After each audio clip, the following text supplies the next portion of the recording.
Hello everyone.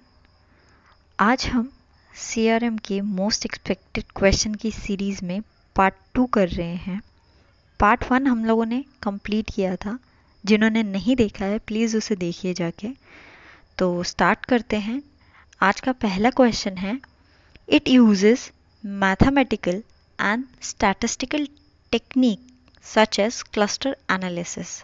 Option A है data cleaning, option B है data mining, option C है none या option D है सीआरएम। तो इसका आंसर होगा डेटा माइनिंग। क्लस्टर एनालिसिस और फैक्टर एनालिसिस हमारी डेटा रिडक्शन टेक्निक्स होती हैं जो हम डेटा माइनिंग में करते हैं। ये मैंने आपको पढ़ा रखा है डेटा माइनिंग वाले लेक्चर में। Next question, customer buying behaviour is influenced by A personal factor, B cultural and social factor, C none या D both A and B. Answer होगा both A and B. Cultural factor and social factor, personal factor, एक psychological factor भी included होता है, ये मैं आपको पढ़ा चुकी हूँ।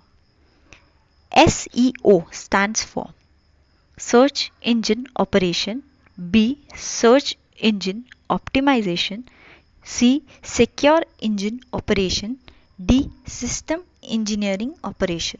तो इसका आंसर होगा search engine optimisation. Search engine optimisation एक टेक्निक है जिससे हम हमारे वेब पेज या वेबसाइट की विजिबिलिटी बढ़ा सकते हैं। मतलब अगर आप किसी सर्च इंजन पे कुछ भी टाइप करते हैं, कुछ कीवर्ड्स टाइप करते हैं, तो आपको कुछ सर्चेस दिखती होंगी कि इससे आप अपना डेटा ले सकते हैं, कुछ लिंक्स दिखते होंगे, तो वो विजिबिलिटी होती है कि कौन से आपने जो सर्च किया, कौन से लिंक पे कौन सा पहले टॉप पे कौन आएगा, सेकंड पे कौन आएगा, तो वो विजिबिलिटी होती है। तो इससे क्वालिटी और क्वांटिटी हमारे वेब ट्रैफिक की बढ़ती है। मतलब हमारे वेब पेजेस पे या वेबसाइट्स पे कौन कौन आ रहा है, कितने लोग आ रहे हैं, तो वो विजिबिलिटी और उसकी क्वांटिटी और क्वालिटी को बढ़ाने के लिए सर्च इंजन ऑप्टिमाइजेशन यूज़ किया जाता है। Search engine optimization is the process of improving the quality and quantity of website traffic to the website or the web pages for search engines. SEO targets unpaid traffic rather than direct traffic or paid traffic. SEO considers how search engine works, the computer programmed algorithms that dictates search engine behavior, what people search for, the actual search term or the keywords typed into the search engines, and which search engines can preferred by their targeted audience. तो ये होता है हमारा SEO।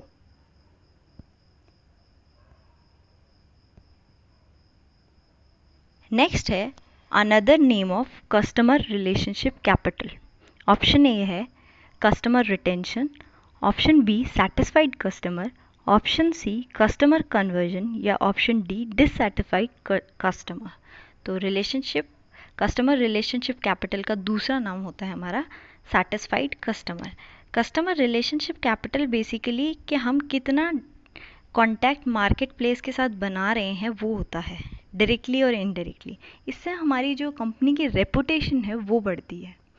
तो the relationship capital is the sum of organisation connectivity to the marketplace both directly and indirectly, the process by which you identify, evaluate and employ your relationship capital is refers to as relationship capital management. Next, central point within a firm where all the customer contacts are maintained. A help desk, B call center, C contact center या D none। तो इसका answer हो जाएगा contact centre. इसके बारे में मैं आपको बता चुकी हूँ कि जहाँ हमारी सारी कस्टमर के इशू रिजॉल्व होते हैं, जहाँ सारी कनेक्टिविटी मेंटेन होती है between customer and a company, वो हमारा कॉन्टैक्ट सेंटर्स होता है।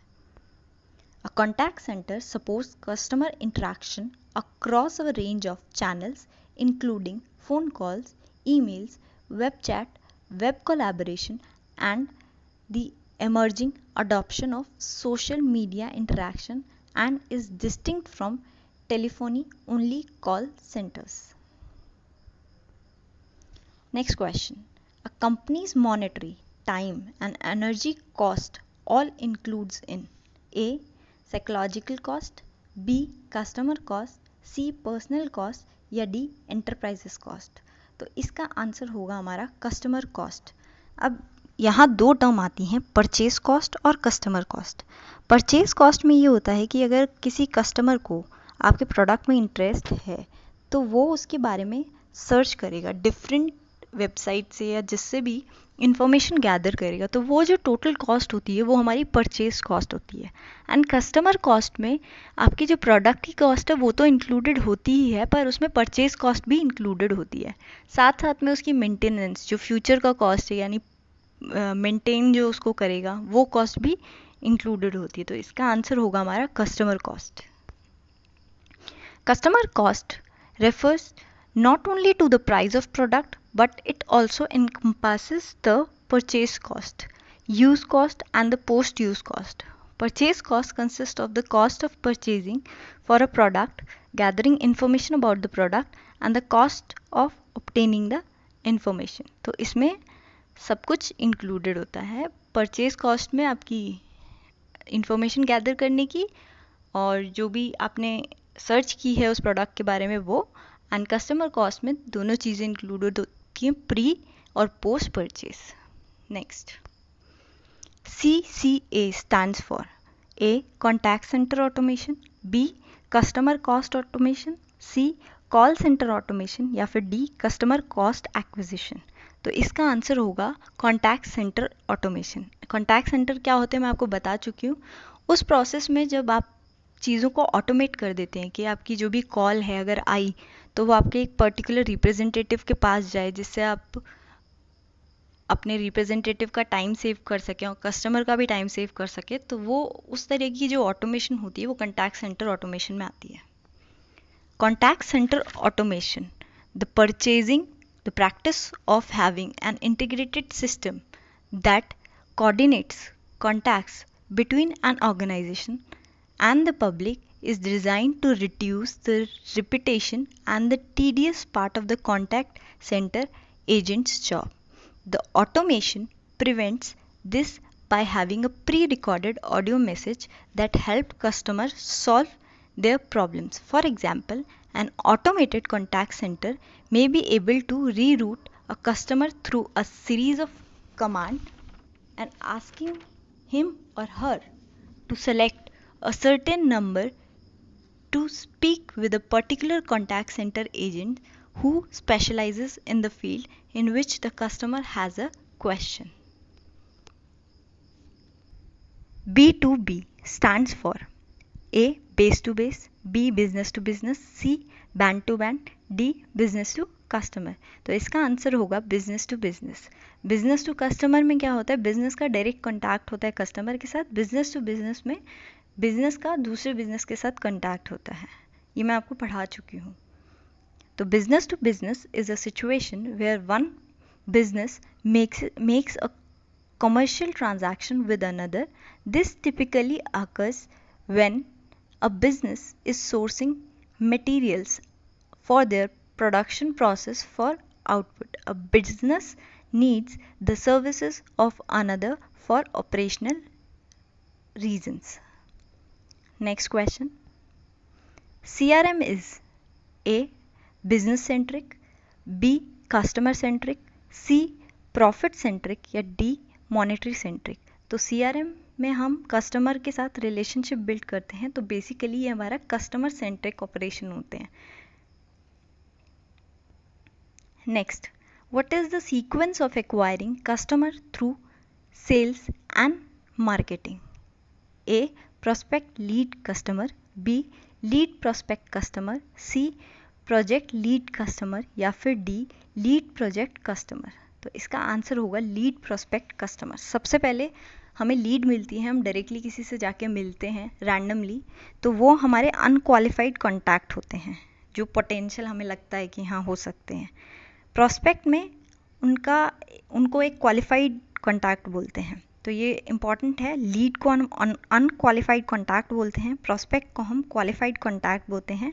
प्रोस्पेक्ट मतलब जो लाइकली टू हैपन, मतलब होने के जिनके चांसेस हैं। तो लीड, प्रोस्पेक्ट और कस्टमर। लीड में क्या होता है? One way communication. प्रोस्पेक्ट में होता है two way communication. One way communication मतलब आप जाके मिले और आपने चीज़ें एक्सप्लेन की। प्रोस्पेक्ट में क्या होता है कि कस्टमर आपको लग गया कि थोड़ा इंटरेस्टेड है तो वो भी आपसे क्वेश्चंस करेगा, तो वो टू वे कम्युनिकेशन हो जाता है। Second, several steps from actualisation. One step from actualisation मतलब वो कस्टमर बनने से, मतलब कस्टमर बन रहा है तो इस लीड के बाद प्रोस्पेक्ट बनेगा, प्रोस्पेक्ट के बाद कस्टमर बनेगा, तो two steps from actualisation. Lead receive communication from general business address, और प्रोस्पेक्ट में receive communication from an individual representative. अब यहाँ एक छोटी सी डेफिनेशन आती है कस्टमर और कंज्यूमर में difference. Consumer basically final product जो यूज़ कर रहा है वो हमारा कंज्यूमर होगा, और कस्टमर मतलब जैसे ये रिटेलर हो गए, होलसेलर हो गए, जो कंपनी से परचेज करते हैं बट वो यूज़ नहीं करते हैं उस प्रोडक्ट को, तो वो हमारे कस्टमर हो गए। तो customer is the recipient of a goods, services, product or idea obtained from a seller, vendor or supplier for a monetary and other valuable consideration. Whereas the consumer refers to an individual who buy for themselves or for their family, जो consume करने के purpose से करते हैं। तो आज के lecture में बस इतना ही। नेक्स्ट लेक्चर में हम आगे के क्वेश्चंस कवर करेंगे। Thank you.